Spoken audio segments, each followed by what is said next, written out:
Today, on episode 93 of Rail Talk, we recap a stellar Belmont Stakes weekend up at Saratoga and welcome the man of the hour, the man of the weekend, Mark Casse, for about 20 good minutes on his horses and the industry as a whole. I'm Joe Bianca. I'm an ownership advisor at West Point Thoroughbreds. Made it safely back home to Brooklyn. It was a long week in very many ways, but it was a lot of fun. It was great to see the West Point partners, great to see some friends, some old friends, some new friends.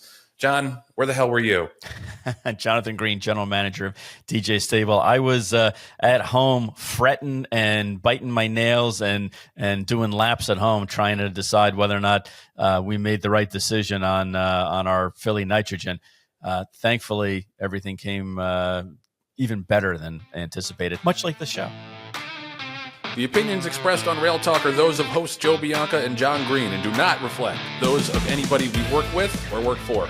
Rail Talk is sponsored by Facing Tipton. It's almost yearling season. The Facing Tipton July sale catalog is online right now. 261 selected yearlings will be sold at the July sale, which is on Tuesday, July 8th at Newtown Paddocks in Lexington. Sale starts at 10 a.m. Same day. Obviously, we also have the selected horses of racing age sale. So a lot of exciting stuff coming up on the calendar. And then the July digital sale, July 17th through the 22nd. And then it's everybody who's everybody will be at this event. The Saratoga Select Sale, August 4th and 5th up in Saratoga Springs, one of the big events of the calendar, racing or sales. Can't wait for that. And, I just want to echo what I said last week about how great of a job Facing did at the Mid-Atlantic sale, being flexible and having that sale go off without a hitch pretty much and having it be so successful. So the best in the business at what they do, putting on sales, whether it's on site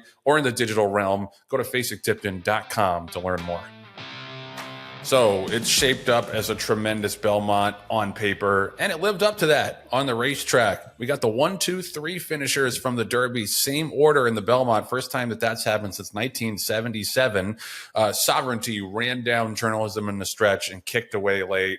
Super, super impressive and clearly the best horse in the race. He ran his last quarter in under 24 seconds, which is just unheard of for a 1.25 mile dirt race. Like, I can't remember the last time I saw that, maybe like Arrogate or something like that. It's crazy rare for that to happen. And, he was much the best. I still got to tip my cap to Journalism for showing up in all 3 races. Like that was a much tougher ask than the 5-week break that Sovereignty got. And, now the question is obviously that some people have is, could Sovereignty have won the Triple Crown? And I think I heard that there were some people on the broadcast talking about that. Well, this shows that he would have won the Triple Crown. I think that really undersells what Journalism did in the Preakness and the way he fought through that tight opening in the stretch and, was game as hell and came and ran down Gosger. I think you got to tip your cap to him. And, this is it. We could have seen it. We could have seen if Sovereignty would have won the Triple Crown, if Belmont had decided to go to the Preakness. He obviously made the right call in that, he had a fresh horse and he was much the best in the Belmont. But it's great for racing. Like the fact that we have at least a little bit of a rivalry now. Like, I was watching Pardon the Interruption, and they did like 2.5 minutes on the Belmont. I was like, when was the last time a mainstream show did a segment on the Belmont that didn't have a Triple Crown on the line? And I can't remember that ever happening. So I think it's great for the sport. They're obviously the 2 best horses in the crop by far. Maybe Sandman or some other ones can come knocking later this summer. And I just got to tip my hat to both horses and the connections. And Joe, we talked about it before, in the previous episode, about there were 4 or 5 horses in the Belmont that we really were looking forward to running, and none of them disappointed. They all, ran to their form. They all ran very well. I think, you appropriately gave a tip of the cap to all the right connections. I thought Baeza run a really solid 3rd place finish. Is he the superstar that everyone was anticipating because of his famous brothers? Maybe not, but he is certainly a top 3-year-old and will continue to have, a great career ahead of him, for the upcoming races. If he wasn't out of Puka, I think maybe he wouldn't necessarily have gotten the kind of fanfare that he got. But you know what? I'm happy that we had a good, story to rally behind in the form of Baeza. And Joe, watching the race, I just put a little, couple notes down as I was watching the race for the first time. It was a clean break, which was great. So there was no, there was no problem as far as horses getting out of the gate and getting into the position they want. I was surprised journalism was a little closer than I anticipated. And I don't know if that was by design or just the fact that Rispoli said, hey, I want to make sure that I keep outside position and that there's nobody in my way. And I'm going to, the horse naturally was feeling good and was up there a little closer. But, the day belonged to Sovereignty. I mean, he just continued to do what he's doing, improving almost every race. Again, like I said last time, I couldn't remember the last time Into Mischief won 1.25 miles. Well, now he's done it twice, so shame on me for that misspeak. But I think the race kind of played out the way you anticipated. Rodriguez and Crudo going up to the front and everyone else kind of, sitting off them and then making a big run. But I think this shows the depth of field for the 3-year-old crop. And I think that it looks like it's going to be a really fun rest of the year, whether it's journalism going back to the West Coast and hopefully, probably dominating those races out there, and the rest of the group staying here and running in a host of other races, whether it's Jim Dandy, the Travers, the Pennsylvania Derby, and then ultimately getting these 3-year-olds to step up and have to run against the older mates in the Sierra Leones of the world and that group. So it is a group of deep 3-year-olds, and I'm really looking forward to probably half a dozen of them making their way into the starting gate for the Classic. Yeah, well, and we talked about this a little bit earlier in the year. Was like, if you gave me like just straight up any 3-year-old versus any older horse in a bet for the Breeders' Cup Classic, I would take the 3-year-olds. And I think that that's bolstered by the fact that Fierceness ran second in the Met Mile with no excuse. Like we think of him as like one of the top older horses in America, and obviously had the big race at Churchill, but he's not. He's vulnerable sometimes. Right. And we just saw Sierra Leone lose at a short price down in Louisiana. Haven't seen him since. Probably going to see him in Stephen Foster in a couple of weeks. So a lot of question marks with the older horses in this year in this division. So, yeah, I think the at least the top 2 3-year-olds, I would take them against any older horse right now. And that's a pretty, jarring and stark thing to say on June 10th. That we already are going to take the 3-year-olds over the older horses, because you got to think they're just going to keep getting better and better. And Sovereignty, by the way, looked amazing on the track. Like when he walked past, we were hanging out at the post bar to watch the horses go out to the track. He was spitting and breathing fire, and I was like, wow, it's going to take a lot to beat him, because Journalism is like a smaller horse. He's not as robust as Sovereignty was, and it's interesting, like being 1.25 miles. You wonder if 1.5 miles Sovereignty would have put on a real show, and maybe ran up the score to win by like a dozen lengths or so, because he strikes me as that kind of horse that the more distance, the better. Yeah, I would agree with that. And there's other races that are going to be coming in that are going to fill in the gaps over the next couple of weeks. One obviously is the Jim Dandy that people are pointing towards, and that our Sandman is going to be poised, for that race, breezing and working with blinkers now to try to get him a little more focused. Because Joe, as Mark didn't say this in the interview. He talked to us about it a little bit in the pre-interview about how he really feels like that Sandman has just been doing all of this production on his own merit and like not even really being focused. So he's just kind of doing it because it's fun for him and he's that talented. I'm hoping that the blinkers are going to, get him to focus and maybe move him up a couple of lengths and give him a chance to catch up on some of his brethren, 3-year-olds. Yeah, so just to follow up on that, you obviously hope he catches up to those 3-year-olds, and I think the blinkers have got to help. But I wanted to follow up real quick, because we talked about last week whether or not there being a Sandman effect, so to speak, on the handle, because the Preakness handle and the Derby handle was so good, and especially the Preakness handle I thought was kind of like it's kind of an anomaly, anomalously good. Sure, I may have just made up a word, but the Belmont Stakes card on Saturday saw over $101 million in all sources handle, but that's down from the $125.7 million wagered last year.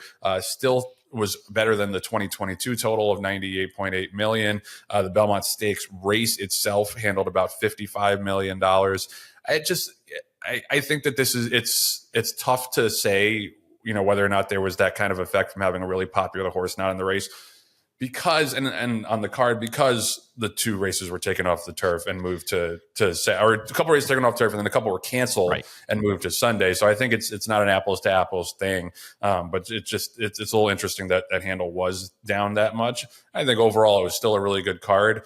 A lot of gaps between races. We'll talk about that in a little bit, but I just wanted to follow up on that. So 101 million all sources handled, down from 125 last year. Rail Talk is sponsored by Epic Insurance Brokers, one of the nation's top retail insurance brokers, providing expertise across key lines of insurance, including property and casualty, employee benefits, and unique specialty insurance. Our guy, Chris Moore, saw him up at Saratoga. Always a pleasure to hang with Chris. He leads Epic's equine specialty practice. Chris will be in Saratoga. He was at Saratoga last week. I'm pretty sure he'll be at Saratoga this summer as well. So easy way to catch him at the races, at the sales. He's very visible and very dedicated and hardworking and passionate about this game more than anything. Did you know yearling season is right around the corner? Yearling season is equine insurance renewal season. If you buy yearlings and your insurance policy doesn't renew between July 1st and October 31st, you're leaving money on the table. Chris guarantees he'll bring you value by reviewing your equine mortality policy between now and July 1st. Give him a call to review your insurance, and if he doesn't bring you value, he'll donate $100 to an aftercare organization of your choosing in your honor. His number is 317-650-4519. I mean, he's an expert in his field, and he's a great hang. So you got nothing to lose by texting or calling Chris and meeting up with him at the races. And that brings us to this week's Epic Performance of the Week. Thank you, booming voiceover guy. Johnny, you say something? No, I was going to say this has got to be a really good one, Joe, because we had the final leg of the Triple Crown. We had all these Grade 1 races. Who got the Epic Performance of the Week? I'm dying to know. And this isn't like really of the week. It just is in the news, and we're stretching the parameters here of the Epic Performance. We can do it. We're allowed to, though. We're allowed that creative. It's our show, as you mentioned many times. Yeah, I want to give a shout out to Natalie Voss, who was the editor in chief of the Pollock Report. She's moving on, and she's taking on another position outside of journalism, I believe. She has been one of the consciences of racing for like the last 12 or so years.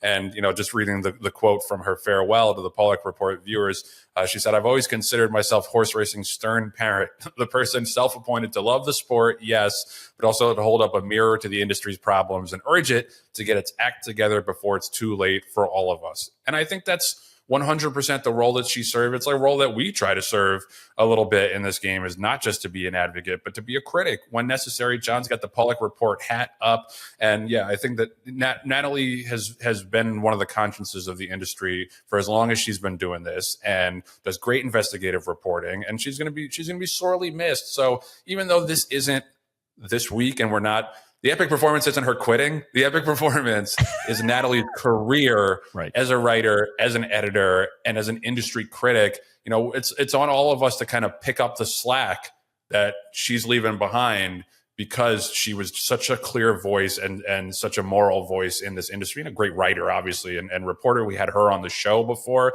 She was a phenomenal interview.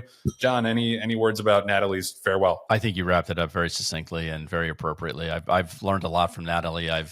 She's been thought-provoking. I haven't always agreed with everything she's written, but at the end of the day, it makes me sit back and think and consider other options and other thoughts, which is exactly what a good investigative reporter should do, is not just state the obvious, but state also other possibilities and other thought processes.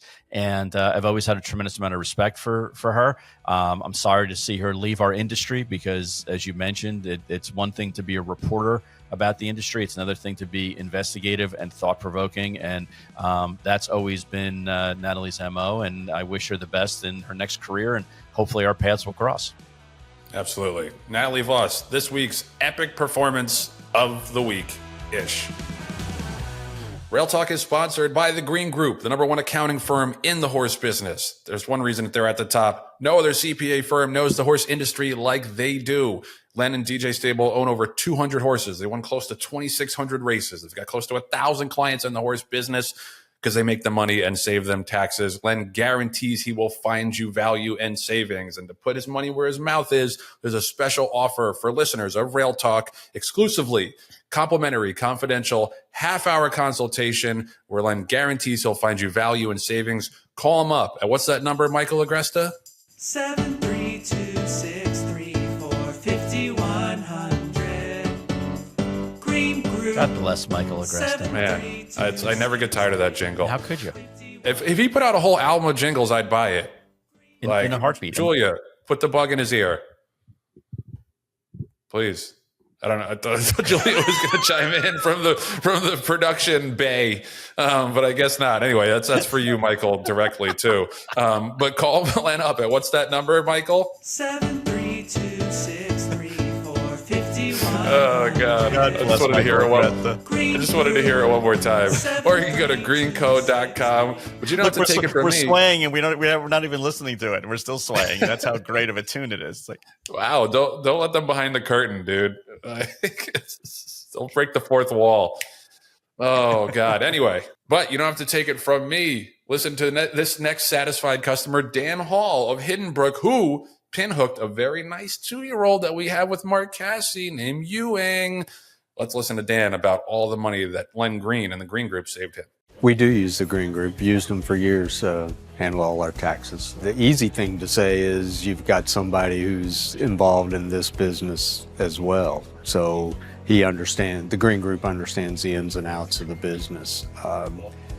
Oftentimes it's hard to marry the two, the books, a group with the knowledge of the book side along with the knowledge of the horse side. And obviously they do that.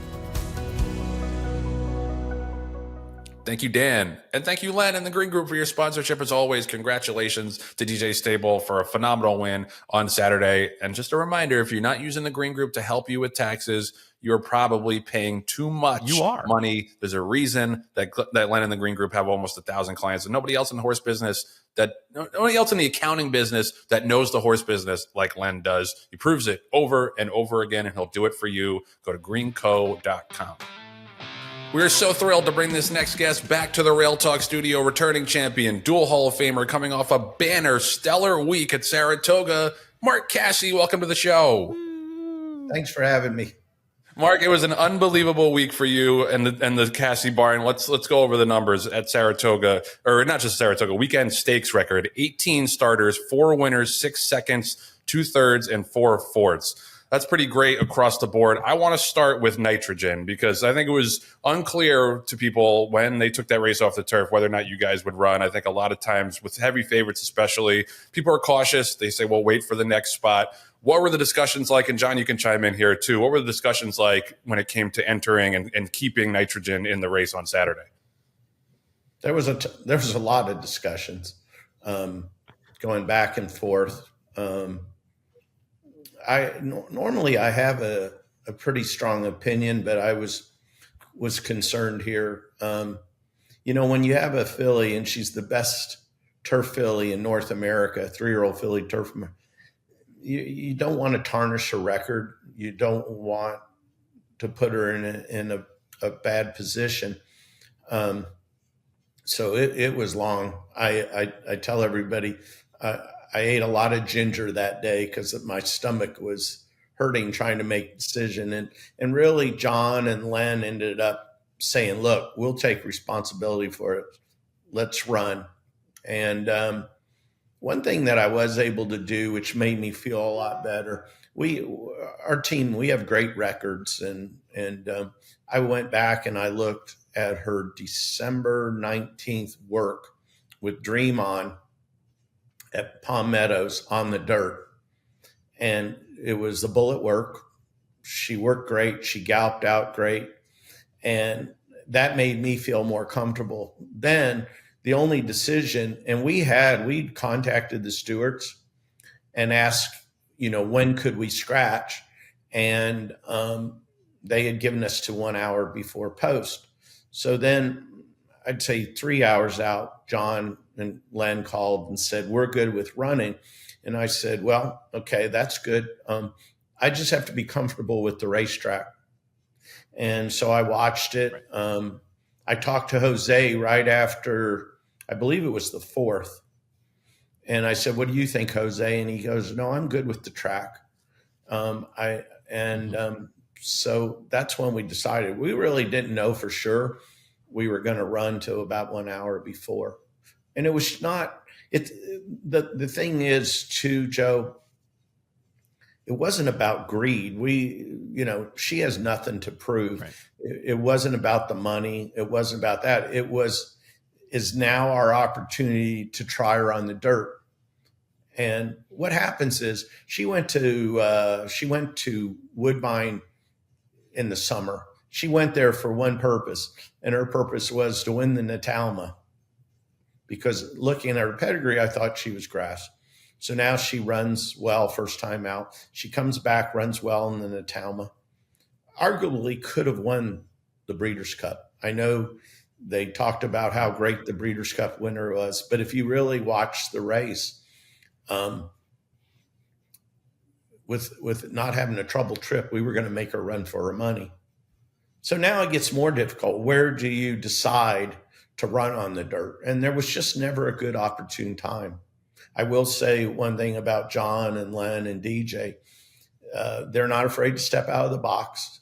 And if you do step out of the box and you do something wrong, or they're okay. Well, we'll move on. And that's important, because not every person that I train for, even though I have a wonderful group of people, could we have made that move. It would have been much more challenging, and I needed push. John pushed, and I'm thankful for that. Well, I think Joe also, and to the audience, what it showed was, Mark and I talk multiple times a week, if not every day, about the horses, and it's not just always about the Sandmans of the world or even the Nitrogens of the world. It's about a lot of our horses. And one thing that we have is this rapport where we can kind of read what Mark's concerns are and what Mark's upside opportunities are, and by running her, granted, now with 2020 hindsight, we look like geniuses because she won. She ran really impressive, and actually, she ran a lifetime best number, depending on what metric you use. During that race, and almost basically, if you overlapped her race with the Met Mile, she was very comparable with the Met Mile winner as well, as weird as that sounds. But the main thing that we said to Mark was, "You've got her right." And Mark always preaches to us, and you've heard it with Sandman, always preaches to us, I want to run the horses when they're right, not necessarily when the calendar says I should be running them. So sometimes we come back and we run 2 weeks. Sometimes we wait 6 weeks. Sometimes it's longer. Sometimes it's, I want to try this horse on the Tapeta because it's just not, he or she is not moving as well on the dirt on a deep track as I want it to. So, Mark, by working with Mark, we have a lot of flexibility, a lot of options when it comes to trying horses out on different things. So, yeah, we gave up, in essence, an opportunity to run her in the Penn Oaks or in, something comparable to that. But Mark stressed to us going into this race, she was doing her best that she's ever done in all the time that he's had her under his care. And for us, this was the time then to strike and to try it. And yeah, we were running against a couple other turf horses that also neither of them had run on the dirt before. And it was a lot of money, but it was a lot of risk also because she is number one in her division. And you don't want to, risk her reputation and also potentially ask her to do something that she's not ready to do. So we had that confidence from Mark, even if he wasn't 100% confident, outwardly. He kept stressing to us, she's ready to win this race. And it just happened to be, on a sloppy sealed track instead of on the turf. But it's not changing, I think, what we do with her going forward. Yeah, well, that was going to be my follow-up question. Like 91 buyer, Good Cheer just got beat the other day in the Acorn. We'll get to Lucara, obviously. Does that mean, are there any other doors potentially open for Nitrogen on the dirt, or are you just going to go back to the turf and stick with that? I think if I Either one of you. answer, if I answer as the GM, and I'll let Mark answer as the trainer, I think the goal is to try to get a grade 1 win next to her name, and fulfill that last line of her resume that she needs to have is a grade 1. There's the Belmont Oaks coming up on July 5th. So timing wise, it works out really well. That's at Saratoga as well on the turf. And then we'll sit and we'll talk together as a team, like we do with most of these major decisions, and talk about it, because a lot can happen. You know, there's the old saying that man plans and God laughs. There's a lot that can happen. I mean, we weren't thinking about ever running her in the dirt, and then the skies open and we decided to run her on the dirt. You know, Good Cheer, who was the nitrogen equivalent in the 3-year-old filly division on the dirt, stubbed her toe. Now, it doesn't mean she's a bad horse at all. It may just be a line through the race. And she's still a great, competitor. And Lacara is a phenomenal filly, now winning the Acorn and the Ashland. So that division's wide open. But I think we're going to talk and try to do what's best for the horse first. And if it happens to be that we feel like the dirt is the right place to go with her, then we run her on the dirt. But for right now, Mark, correct if I'm wrong, the Belmont Oaks is next on the hit parade for her. Well, unless we decide we wanted to run in the Belmont Derby. Because it is. Hey, all right. Breaking news. The Belmont Oaks is a grade 2. Good point. No, great. No, the Belmont Oaks is a grade 1. It's a grade 1. The Saratoga Oaks is a grade 2. Oh. Yeah. Is it grade 1 now? Yeah. No, that's all right. It's the Belmont Oaks is a grade 1 on July 5th. Okay. When I looked, I thought it said grade 2. That's what you got me here for. The nice thing about it is you have like a top horse in almost every division right now, Mark. Whether it's the 3-year-old filly turf with nitrogen, the 3-year-old filly open dirt with Lacara. Sandman arguably is one of the top 10, if not one of the top 5 3-year-olds on the dirt. You have, Winterberry up north on the Tapeta. Is this the best group of horses you've ever had in Mass? Yes, by far. And what do you attribute that to? I've said that to my team. I said, we're sitting on the best group of horses we've ever had. What do I contribute to? Guys like you, believing in us. Wow. We had a plan a year or two ago and said, look, this is how we're going to attack. We did. And we probably had the strongest bunch of 2-year-olds of anybody in North America as far as a group. You saw them. They went to the Breeders' Cup. They weren't that successful at the Breeders' Cup, but they've come back. I think Vixen's won 2 stakes this year. Nitrogen's now won 5 stakes. Dream On's won a stake. I also have Mibago, who ran in the undercard, that's won 3 or 4 stakes. And you've brought in horses like Bessie Abbott and a couple other horses, from overseas as well to kind of bridge the gap on some of these other races as well. Yeah, but it's all what you're seeing, John, and you know this because you're part of it every day. The average person doesn't realize it all comes. It's like we have a great, what is in baseball, farm team. Team. This farm team gets them ready. And, I think we've already got 5 2-year-old winners this year already, and they haven't seen anything yet. And yeah, that's what I love to hear. Because we went out and we didn't we didn't just enjoy our victories. I have that saying, if you stand still, you get run over. We have no intention of standing still. So I think barring, some really bad luck, you're going to see us have another strong year with our young horses. And now we built this team. We have the strong 3-year-olds, not to mention our older horses are pretty good too. We've got Web Slinger coming back. He's made $1.5 million. My boy Prince is just shy of being a millionaire. We had a chance to have 3. We have 2 new millionaires this week with Lacara and Nitrogen, and my boy Prince is just off that. We've got Win for the Money, who is a grade 1 winner. Do you know who's coming back? And you know her well, and one more time. That's the filly that won the And one Natalma more and beat time. Vixen Yeah. and beat Nitrogen. She started breezing again at Live Oak. So we've got her coming back. And then we've got Get Smoking. He's running I think right now in training, we have almost 10, I think we have 10 millionaires. And so I'm extremely Wow. proud of that. And you didn't even mention, Clear Conscience and Charlotte's Heart and Creed's Gold and Corruption, who ran a really good fourth in the Manhattan. I mean, it's I'm very proud it's of bursting right now. I'm very proud of Corruption. We got him about a year and a half ago, and he had a lot of issues.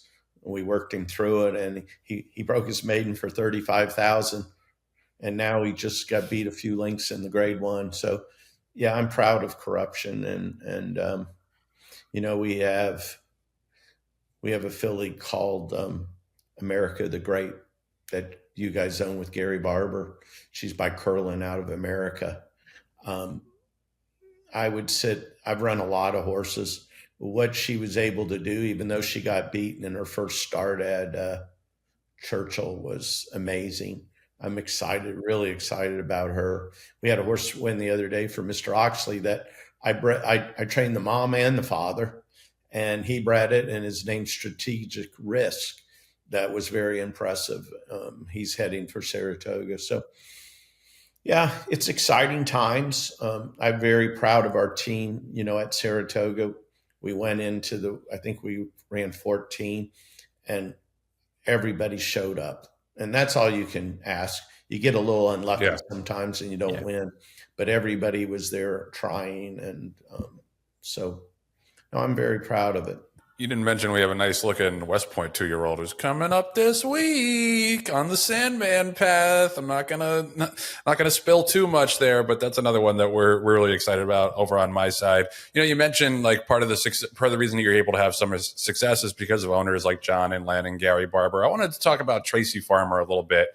He owns obviously Lacara. He bred her. This is someone you've had a relationship with for a long time, but doesn't have a ton of volume in the game, but seems to have a lot of really good horses. I remember Sir Winston winning the Belmont for you guys. Can you talk a little bit about your relationship with him and what he brings to the table as an owner? So he's an unbelievable man. Him and his wife Carol, we love them. So I'm trying to think. It hasn't been that long ago, maybe 6-7 years ago. I was at a dinner with him, the Hall of Fame dinner. And he's very good friends with the Oxleys. And he said to me, I'm thinking about owning a horse, getting back into racing. He had gotten away from it. He was a little frustrated by it. So he said, you're going to that sale. If you see anything you like, we'll buy one. So I picked out maybe 10 that I liked. And training horses is like dating. You have to learn, some like to hold hands, some like to hug. Everybody is different. So I said to him, Tracy, here's the 10 I like. And Tracy knows a lot about horses. I said, you want to tell me which one you prefer? And he said, well, why wouldn't we just buy them all? And I was like, well, you said one. So, but anyway, so we bought 8. And they turned out to be okay. We didn't pay a lot of money for them. But that same year he said, oh, I have this homebred we didn't sell. Would you take him for me? And that was Sir Winston. And I'm really proud of Sir Winston. Look, there may be better trainers out there than me. But I'm a real patient guy. And I think in most trainers' hands, Sir Winston never gets anywhere. First 2 times Sir Winston ran, he got beat like 20 lengths. And I said to Tracy, look, we can't continue down this path. Let me get him to Woodbine. Let's try to he needs to run farther. They're going to start running 2 turns. And let's get him going. And we did that. And he ended up winning the Belmont the next year. That same year, I helped buy through Lincoln Collins and Joe Miller. They pick them out. They bring me a list and I look at them and we narrow it down. We bought, her name's escaping me right now, and it shouldn't because she won 2 grade ones in Saratoga by Sky Mesa. And so the next year we had, 2 grade 1 winners, and it's just kind of went on. What we did was at that same time, we bought Lucara's mom, and Tracy always says, I can't say this, but I always say it. I could outrun her. She couldn't run a lick. He said, you can't say that, Mark. I said, Perfect Alibi. Is that the horse you were thinking about? And her first foal is Lucara. She had a heck of a pedigree. She's the Bernardini full sister to Honor and Serve. So he has a small sampling of homebreds, but they run. Was I correct? Perfect Alibi. Was that the horse? That's it. I lost you there for a minute. Yes, Perfect Alibi. I got you. Yep. Which we went and sold. Yep. She sold. See, John, you're not the only research department. Yeah, you guys are talented. Well, we like to pretend that we are. We're not as talented as 2-time Hall of Famer Mark Casse. Mark, you're on the cusp of a major milestone. You have just under 4,000 victories. You have 3,961 as of today's taping, which for you means that you're going to be hitting that number probably sometime on or before Labor Day. What are you hoping for? A particular horse to be your 4,000th? Are you hoping? I'm not going to ask you about an owner because I'm not going to put you on the spot. But is there a race that you are hoping will be your 4,000th? Is it in Canada? Is it here? Doesn't matter? Is it a claiming race because that's where you really cut your teeth? We're on claiming horses. Or are you hoping it's going to be in a graded stake race? Really haven't thought about it, John. Actually, didn't even realize I was that close. Woodbine's been extremely good to me. So Woodbine would be, but hey, Saratoga has been my life since I was a little boy. Saratoga. That's where I would hope to do it. Easy answer, I feel like. Yep. Doesn't One matter. last question from me, Mark. We $10,000 claiming race at Saratoga. Well, they don't write it. I got one last question, Mark. We talked about this a little bit on our chat with the West Point partners last week. And this is a great question to ask John as well about the fight to save Florida racing. And you guys did an unbelievable job organizing to kill that decoupling bill. But as we've spoken about, that's not the end of the battle. The end of the battle is finding a sustainable alternative home for racing in Florida. We've mentioned Ocala, we've mentioned Tampa a little bit. Are we any closer now to figuring out that long-term plan than we were, say, 6 months ago? I think so.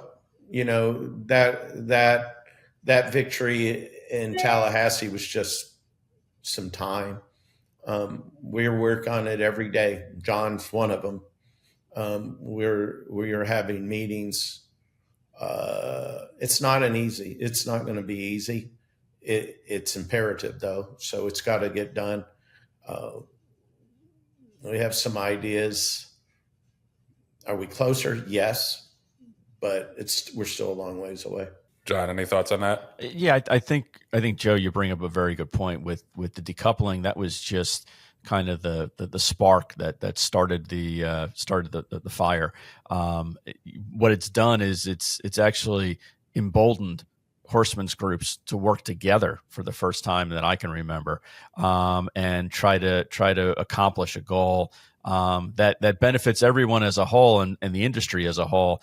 But more importantly, it's not just going to benefit one subgroup or one alphabet group or one little faction of racing. It's actually going to be for the betterment of the industry, which is so unusual. But yeah, aside from Mark training, 1,000 horses and us managing, the horses that we do and the show and everything like that's kind of a daily communication that we have, amongst ourselves in the Thoroughbred Racing Initiative and also with the other groups that, again, banded together. And it was so important that we all did that in order to achieve what we did. But the fight's not over. That was just kind of round 3 in a 10-round heavyweight fight.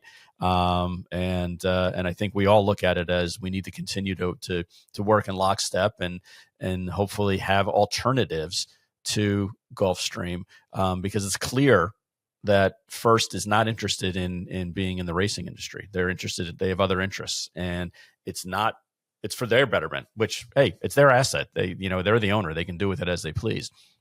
But if we want our industry to continue to grow, or at least sustain itself, then we need to have alternate plans. And that's what Mark and the rest of the Thoroughbred Racing Initiative group are trying to kind of work out. We have studies going on right now that are going to give us more information as to which direction we should point the cannon. But we have a lot of ammunition, and we have a lot of people that are anxious to try to help us. So it's not just a David versus Goliath anymore, Joe. For sure. And you guys deserve a lot of credit for all you've done. So we have a governor that understands. And so, we have to come up with a good idea. As John said, we're doing studies, doing things, and we have to come up with a plan. Look, Florida, the horse and thoroughbred racing to Florida is same as orange groves. It's a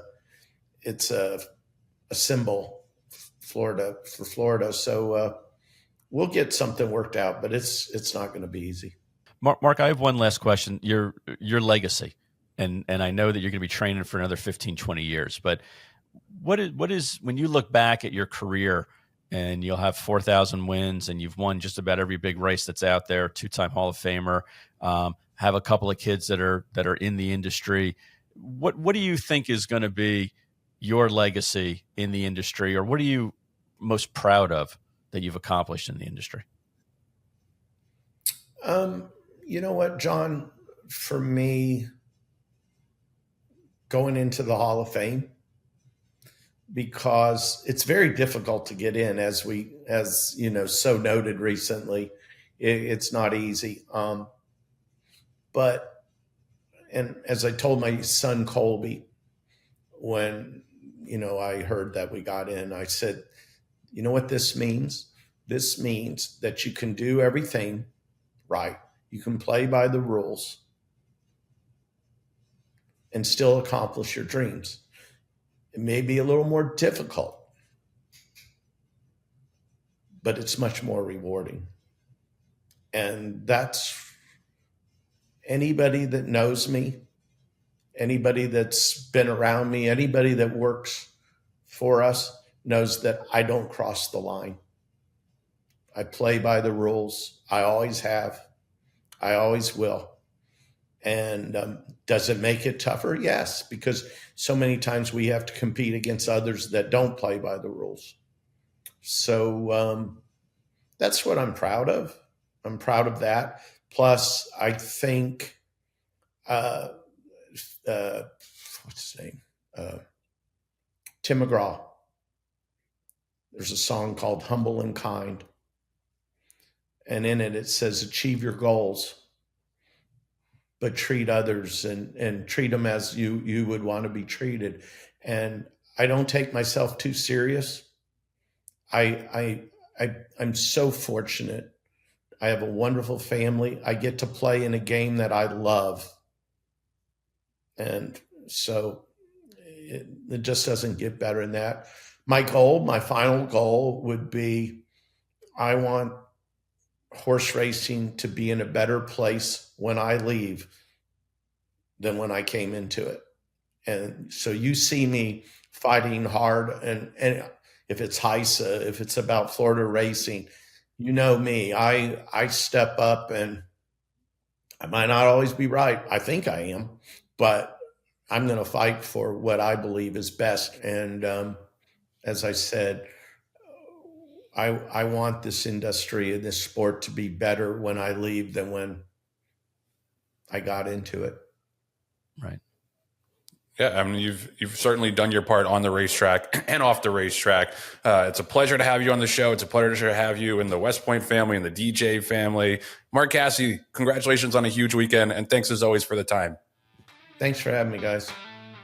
Rail Talk is sponsored by TaylorMade. When you're with them, your family, and they're part of the Nitrogen family. You know, TaylorMade obviously does great work at the sales with their consignments and the stallions, but they also board mares and they raise yearlings and weanlings as well. And we got some cute baby pictures of Nitrogen when she was just a little tyke on the TaylorMade farm. And, you know, it matters. It matters the way you raise your horses and the people you have around their horses from a very early age. And, you know, obviously you see DJ Stable on the owner and the breeder line, but there's a lot of other people who touch those horses along the way that got them to that point where they can show out and show up for John and Len and the connections on the racetrack. And, you know, TaylorMade, they know this industry inside and out, from the sales to the breeding aspect. And that's why they're so successful in so many different areas.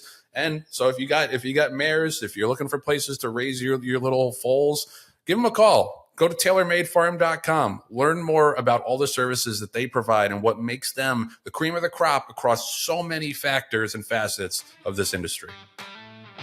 I just wanted to touch on the Belmont Stakes week as a whole. Get to the undercard races in a second, but just talk about the experience first and foremost, because this is the second year of 3 years. It hasn't been officially announced yet, but it seems as if the third year of the Belmont at Saratoga will be next year, and then starting in 2027, it'll be back at the new Belmont Park. It was, you know, it wasn't quite as crowded as it was last year. The announced attendance was like a little over 46,000 compared to 50,000 last year. I will say it didn't seem quite as crowded. I think that's perhaps because the rain.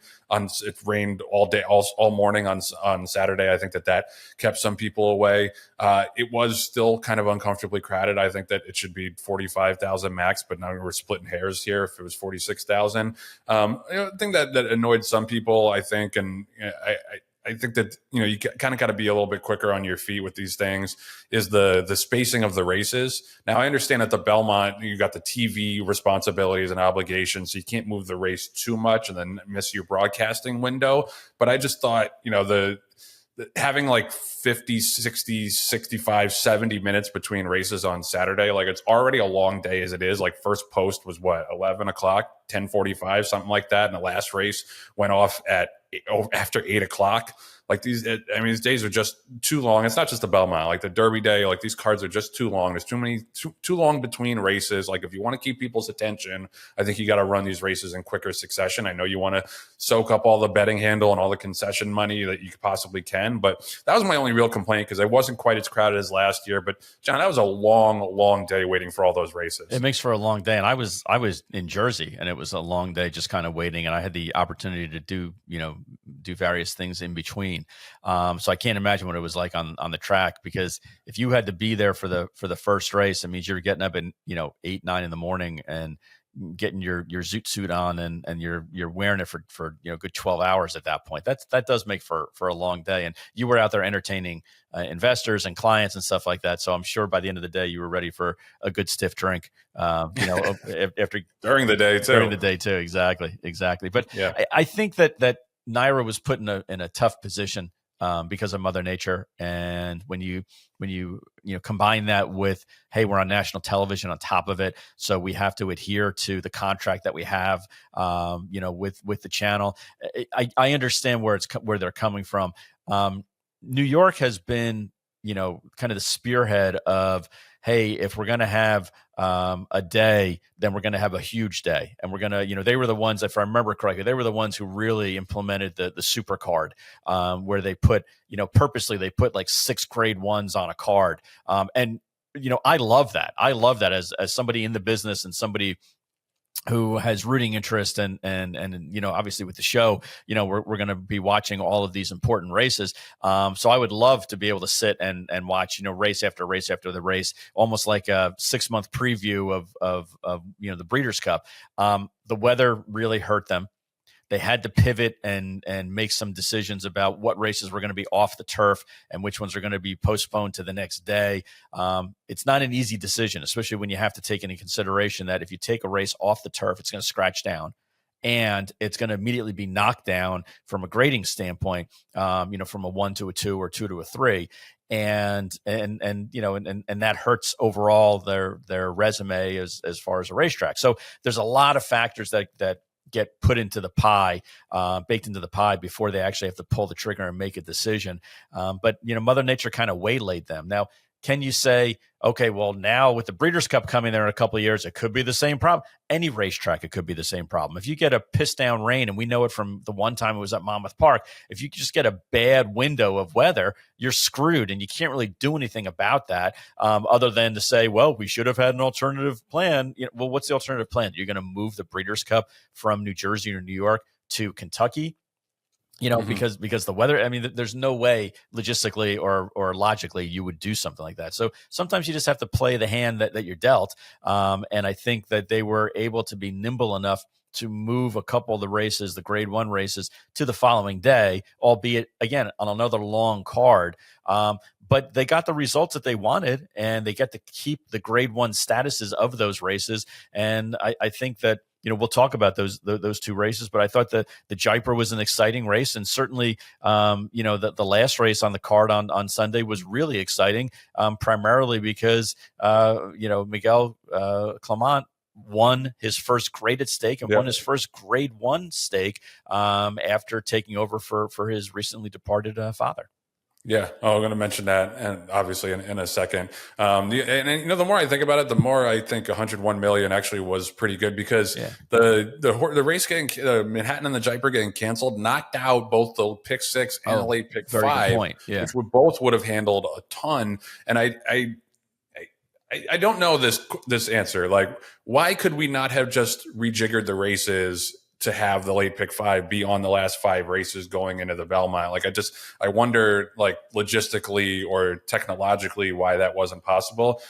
Maybe Pat McKenna will email me, the hardest working communications director in America. Has like a Naira alert anytime anybody says Naira, I think. Naira. There you go. Now we know and get it. Thank you, John. Thank you for gaming the algorithm. Yeah. But yeah, so I'd love to hear that from Pat, why we couldn't just redo those sequences. But yeah, I think overall they did the best they could with a pretty bad situation weather-wise. And as you mentioned, running the other grade 1s on Sunday, you still got pretty much the full fields that you would have had. Right. The distance was a little bit different in the Manhattan, which was not great for the most snake bit horse in America integration. If they had run the race a day earlier, like, he gets up and he finally gets his grade 1. But if you're going to, I mentioned this when we previewed the race, if we were going to lose, it's okay to lose to Miguel and the Clement team, and just super happy for them. I was really happy for them. They got their first win Wednesday in the closer at Saratoga. So that was great to get off the duck early in the week.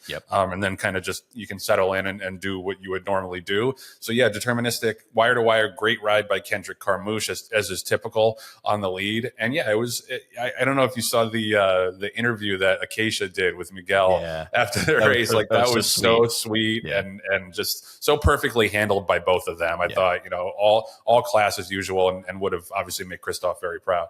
No question about it. And I was really pleased. I thought that overall, Joe, there was some good feelings going on, whether it was, that story and Clement winning a grade 1 and being interviewed by his wife, or even after the Belmont, the first two the jockeys on the horses that finished first and second, both like hugged each other's horses, which I thought was really cool. I mean, that you don't see that too often in our industry, because we're all so competitive, and we all want, to be, especially when we have something in the race, we all want to beat everybody else. But it was great to see that first and foremost. Again, I'm not going to sit here and hold hands and sing Kumbaya with everybody, because that's just not the way. But it was nice to see that there were some good stories that were developing, and good people were winning races, and and I think that's hopefully the pendulum has swung to where you get to root for people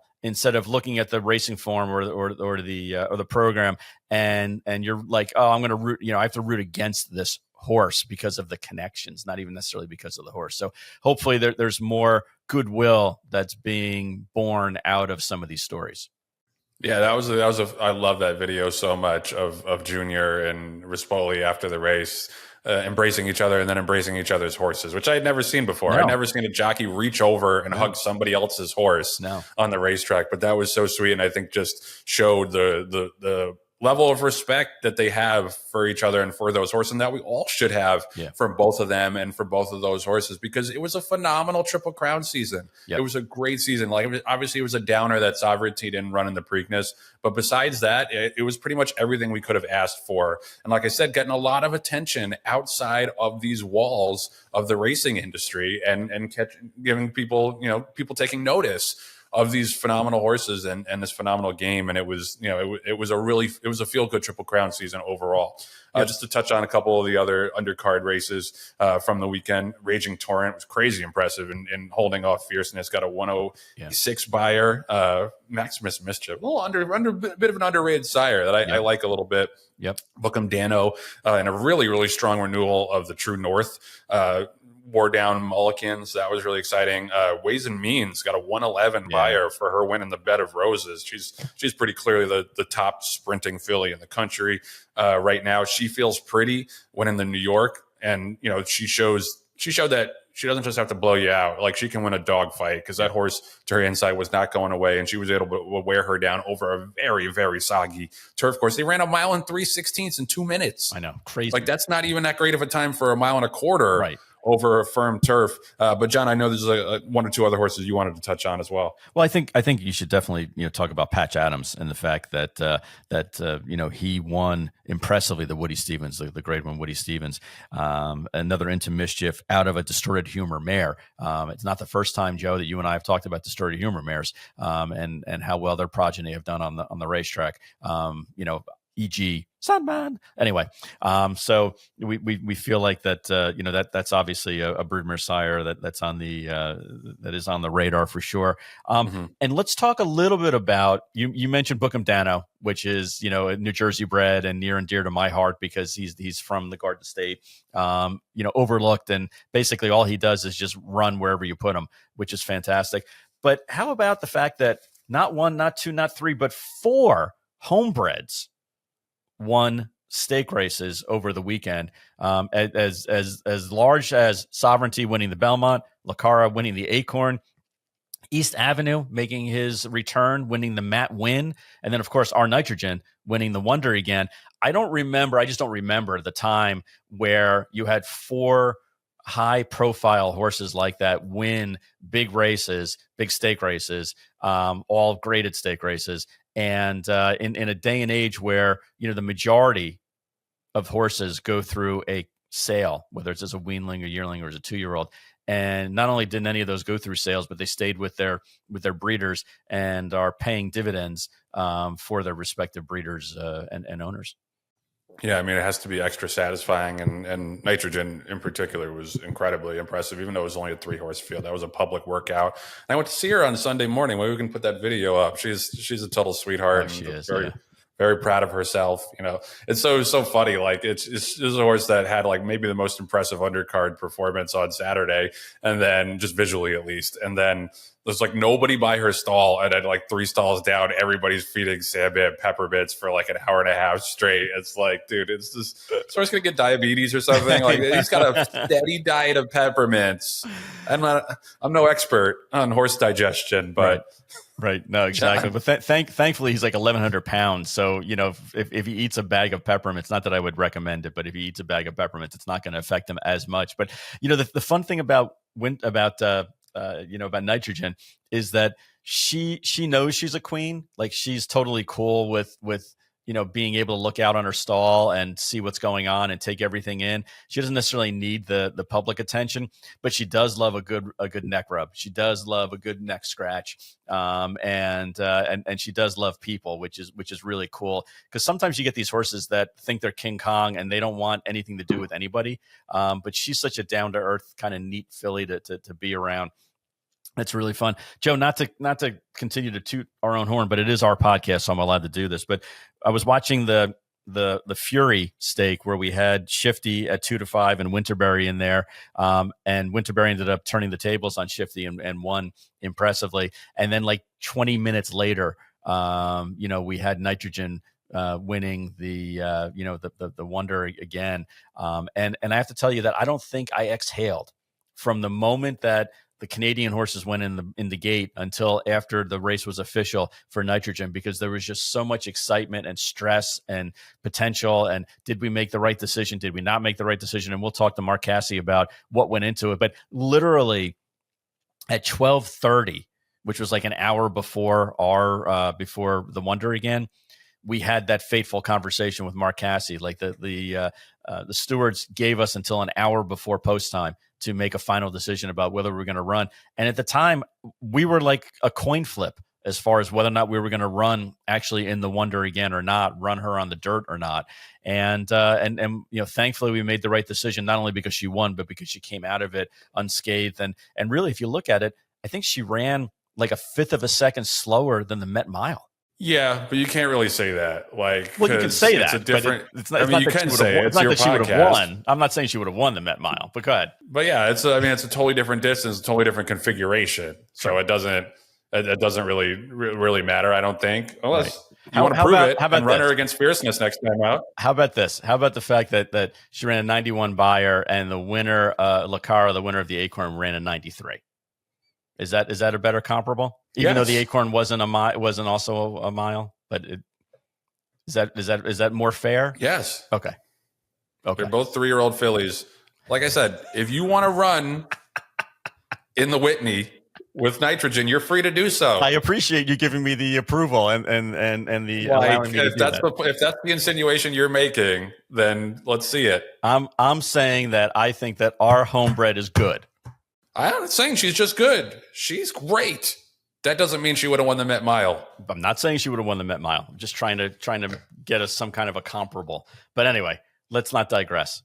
It was a great racing weekend, and I'm glad that it happened and that everything, for all intents and purposes, turned out the way it should have. Yeah, no, it was great, and shout out to everybody at NYRA and all the horses and the trainers for putting on a tremendous show. Everybody's in a good mood as always at Saratoga, and it's a nice little precursor for the summer meet coming up in just a couple of weeks. Yep, and just as a plea, David O'Rourke, we would love to have you on the show. We would love to talk to you about what happened at the Belmont weekend, why you made these changes. I mean, we understand as far as from a contractual standpoint, some of these, nimble changes you had to make, but we'd also love to hear about what's going on with the Belmont racetrack itself, and that project, and also like what to expect for the upcoming meet at Saratoga. So we put out this plea to you, David O'Rourke, or people who are handling his schedule, that we would love to have you on the show. 100%. I mean, we already put up the Pat McKenna bat signal. Now we're directly begging David O'Rourke to come on. Let's say Glenn Kozak too. Glenn Kozak, the track superintendent, who is in charge of a lot of the Belmont construction. Glenn would be a lovely guest as well. So yeah, someone at NYRA, come talk to us, please. Please. All right, so that's going to do it for episode 93 of Rail Talk. Thanks to everybody for tuning in. Thank you to Mark Casse for stopping by and chatting with us. Phenomenal weekend for him and for John and Len, and just for us as an industry. It was a great weekend, and it was great to celebrate it and talk through it with my co-pilot, Jon Green. He and I will be out next week. I will be in Canada. I'm going to Western Canada with Megan for a long-awaited trip to Banff and Vancouver and Lake Louise. You're going to love it. You're going to love it there. Absolutely love it. Any tips you got, give me a holler. John will also be out of the country at an undisclosed location. And we'll when he comes back, we'll do a Where in the World was Jon Green. But for now, he doesn't want to disclose it. So thanks to him. Thanks to our producer, Patty Wolf, and our associate producers, Julia Agresta and Nathan Wilkinson. We'll see you in 2 weeks back here on Rail Talk.